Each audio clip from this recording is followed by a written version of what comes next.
今日も一日お疲れ様。お疲れジャパニーズのゆりこです。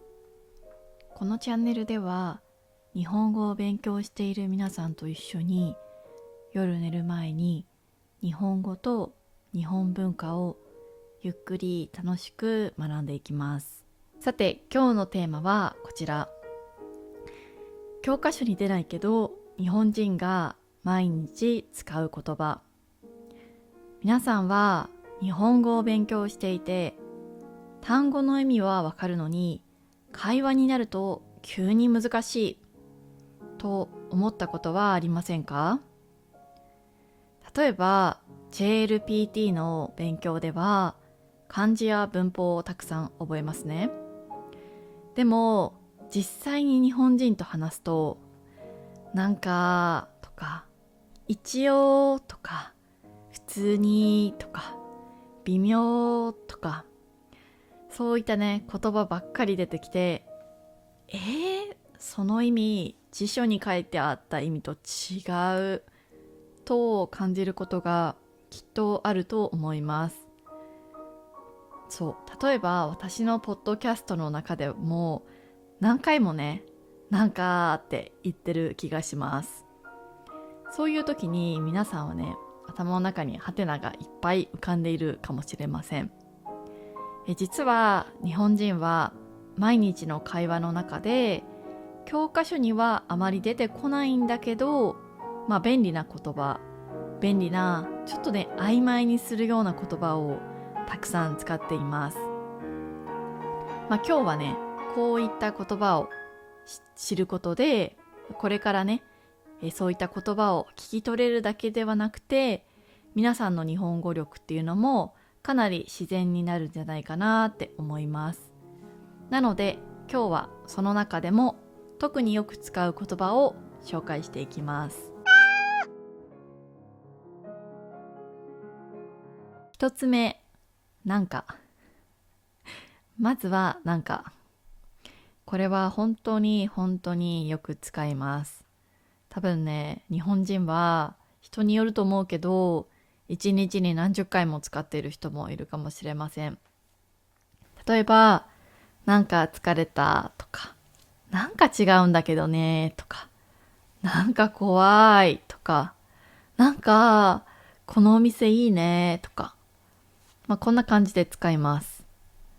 英語で言うと多分 kind of とか somehow に近いですが、日本人はもっと広い意味で使います。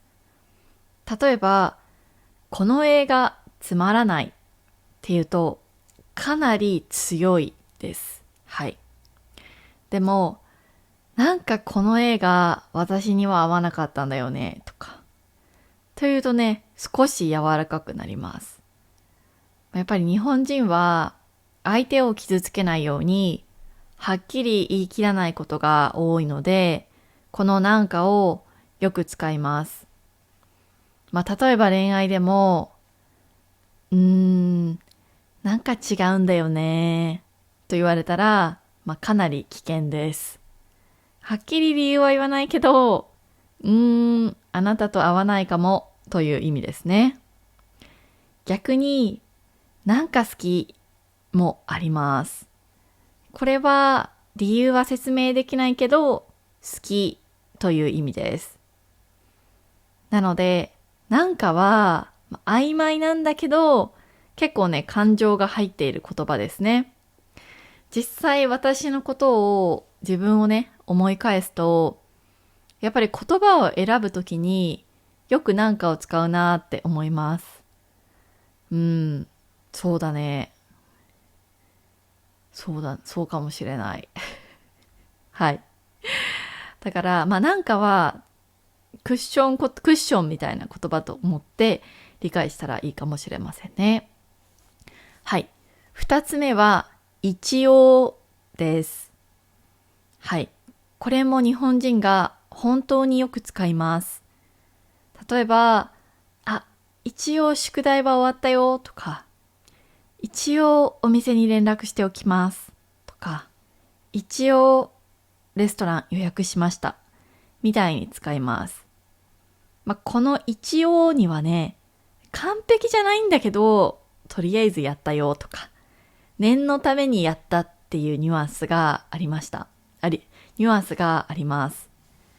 例えば予約しましただけだとね、もうなんか完璧に予約した感じがあるんだけど、一応予約しましたって言うと、なんか大丈夫だと思うんですけど、確認してくださいね、みたいな感じがありますね。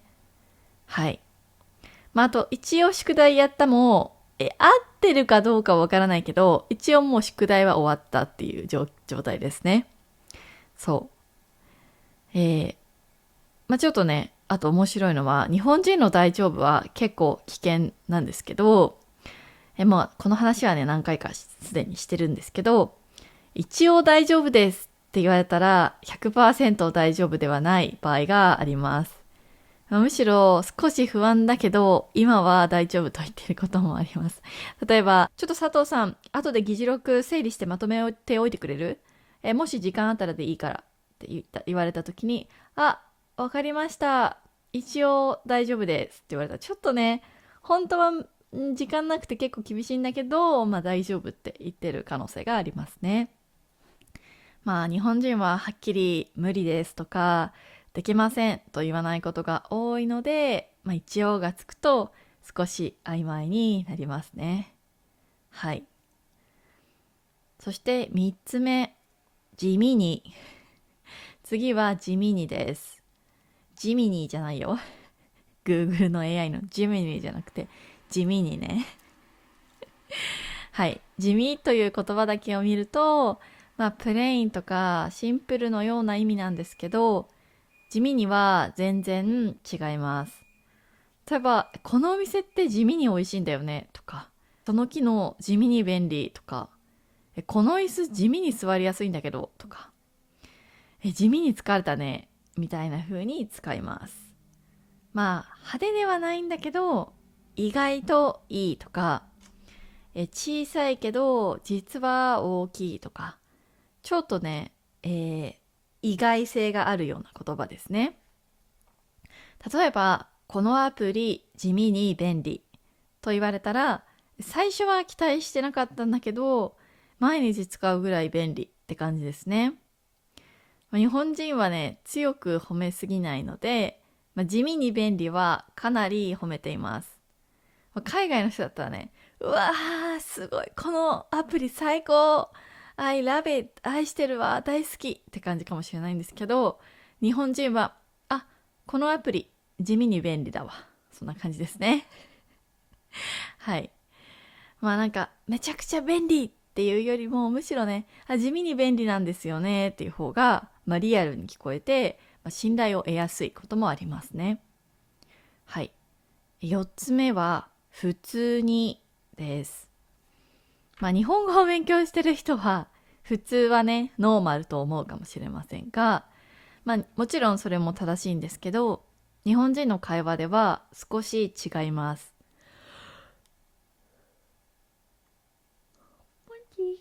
大丈夫？例えば、普通に美味しいとか、普通にすごいとか、普通に優しい人だったとか、普通に行きたいのように使います。この普通は本当にとか、かなりに近い時もありますね。例えば、普通に美味しいは、想像よりちゃんと美味しいという意味になることもあります。そしてね、若い人は、かなり何でも普通にを使いますね。普通に眠いとか、普通に無理。これはよく使うな。普通に無理。とか、普通に面白いとか。そう。なんか普通に、どういうバイブがあるかな。普通に無理。普通に無理は、普通に考えて無理。でも、普通に美味しいは、美味しくないと思ってたけど、意外と普通に美味しいね、かもしれない。そうだね。この普通にはちょっと意味が難しいかもしれませんね。普通に無理、普通に眠い。普通に眠いは、ちょっともう夜が遅いから、普通にもう無理。この後起きてるの辛いわ、普通に眠いって感じかな。そう難しいな。結構普通については使われ方がいろいろあるかもしれませんね。はい。なのでね、日本人の会話でもし皆さんが普通にがノーマルという意味だけで覚えてると、多分日本人同士の会話で混乱するかもしれません。はい。そして5つ目は微妙です。これは日本語の中でもとても便利で、とても危険な言葉です。例えば、その映画どうだった？微妙だったというと、悪くはないけど、あまり良くなかったという意味になります。でも、微妙は、はっきり悪いって言いたくない時にも使います。例えば、その服どう思う？微妙かもっていうふうに言われたら、かなり危険ですね。多分、本当はあんまりいいと思っていないかもしれません。日本人はストレートにそれは似合ってないよとか、変っていうふうに言わないので、微妙という言葉を使います。なので日本人が微妙と言ったら高い確率であまり良くなかったと思っているかもしれません。はい。そして6番目、絶妙です。これはね、微妙と似ていますが、意味はかなり違います。絶妙は、とてもいいバランスの時に使う言葉ですね。例えば、このソース、甘さと辛さのバランスが絶妙とか、この距離感が絶妙とか、この色の組み合わせ、絶妙だね、のように使いますね。完璧ほど大げさではないんだけど、ちょうどいいというね、意味があります。本当にね、絶妙っていうともう、パーフェクト。完璧って多分、パーフェクトって感じだけど、絶妙は本当に本当に、なんていうのかな。本当にわずかの差ですごい良くなったりとか、悪くなったりする。そんな感じのイメージかな。それで完璧、完璧みたいな。すごい整ってるような。難しい言語化するのが。そうだね。絶妙は多分、その、一歩間違えればすごく失敗するとか全然美味しくないとか、ネガティブな方になるんだけど、ただそのバランスがとても、ギリギリ完璧のラインにいるっていう感じで絶妙っていう言葉を使いますね。はい。そして7番目、なんならこれはね、結構会話上級者っぽく聞こえる言葉ですね。例えば、今日は家で休みたい。なんなら明日も休みたい。とか、このカフェ、コーヒーも美味しいし、なんならケーキの方が人気なんだよね。のように使います。意味としては、それ以上にとか、むしろに近いです。少しカジュアルで若い人がよく使います。そして8番目は、むしろです。はい。これ最後ですね。最後はむしろです。これは少し上級者向けですが、日本人っぽく聞こえる便利な言葉です。